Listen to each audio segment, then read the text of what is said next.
जिंदगी में आकर अगर कुछ बड़ा करना है तो अपनी जगह बदलनी पड़ेगी। पुराने समय में हमारे देश में लोग पशु पक्षी पालने के बहुत शौकीन हुआ करते थे और उनसे वो अलग अलग तरीके के काम भी लेते थे,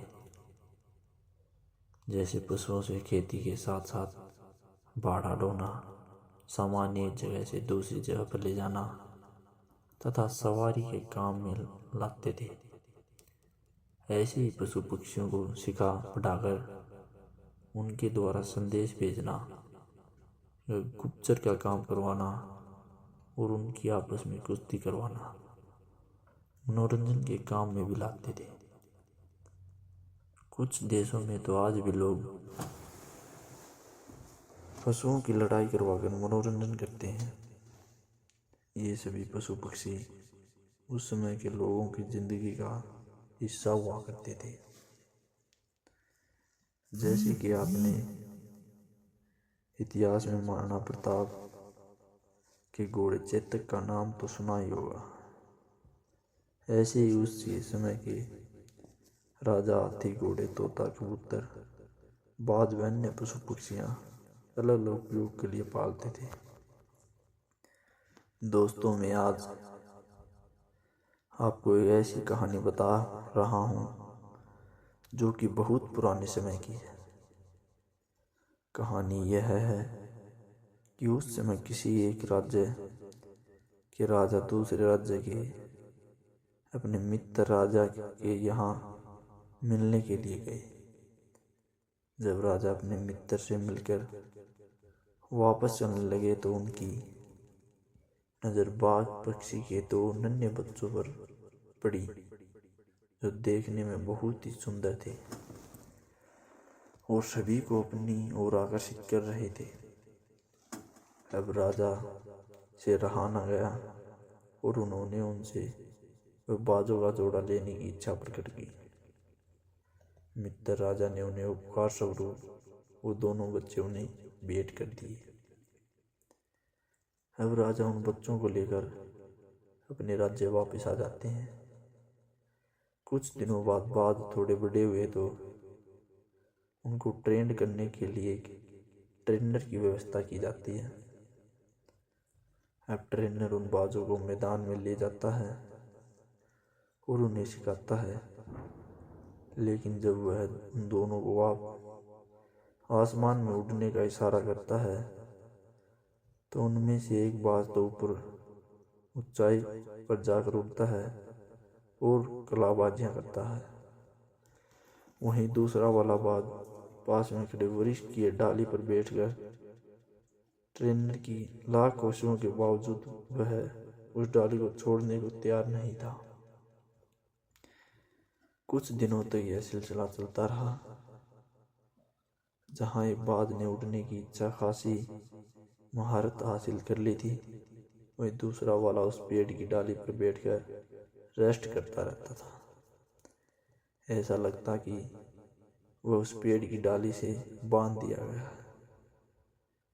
अब जब कुछ दिन बीत गए तो राजा ने उस ट्रेनर को एक दिन अपने दरबार में बुलाया और बाजों के बारे में जानकारी देने को कहा। ट्रेनर ने सारा किस्सा राजा को बताया। राजा ने आदेश दिया कि कहीं से भी जाकर दूसरा ट्रेनर ढूंढो, कुछ भी करके दूसरे बाज को भी ट्रेन करो। उन्होंने अपने पूरे राज्य में ढिंढोरा पिटवा दिया कि जो भी इस बात के बच्चे को उड़ान सिखाएगा उसे राजा के द्वारा इनाम दिया जाएगा। यह सुनकर एक गरीब किसान भी राजा के दरबार में पहुंचा और उसने बाज को ट्रेनिंग देने की इच्छा जाहिर की। अब ट्रेनर उस किसान को साथ में लेकर उसी मैदान में पहुंच गया जहां वह बाजों को ट्रेनिंग दिया करता था। बाजों का जोड़ा किसान के हवाले करके ट्रेनर वापस चला जाता है।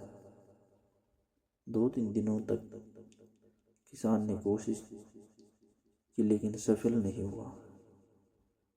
उसने देखा कि ये बाज उड़ने के बजाय पेड़ की एक ही डाली पर बार बार जाकर बैठ जाता है। बहुत सोचने के बाद उसके दिमाग में विचार आया।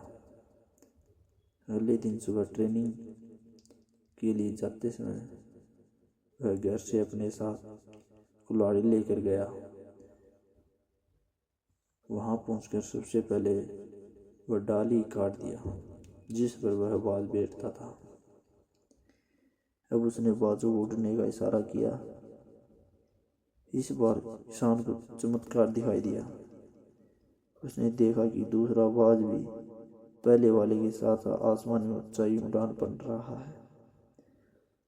किसान खुशी से दौड़कर उस ट्रेनर के पास गया और दिखाकर बोला, देखो दोनों आसमान में उड़ रहे हैं।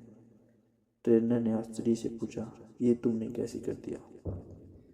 मैं अपनी पूरी जिंदगी पक्षियों को ट्रेनिंग देता रहा, लेकिन मैं उस बाज को उड़ा नहीं सका, और तुमने मात्र 2-3 दिनों में ये कर दिया। किसान ने कहा, मैंने उस डाली को ही काट दिया जिस पर वह बार बार बैठता था। किसान को राजा के दरबार में ले जाया गया। राजा की खुशी का ठिकाना नहीं था और उसने किसान को बहुत सारा इनाम दिया। दोस्तों में इससे हमें यह शिक्षा मिलती है कि जिंदगी में अगर हमें ऊंचाइयों पर जाना है तो कंफर्ट जोन को छोड़ना पड़ेगा, अर्थात अपनी जगह को छोड़ना पड़ेगा और कष्टदायक जिंदगी का सामना करना होगा।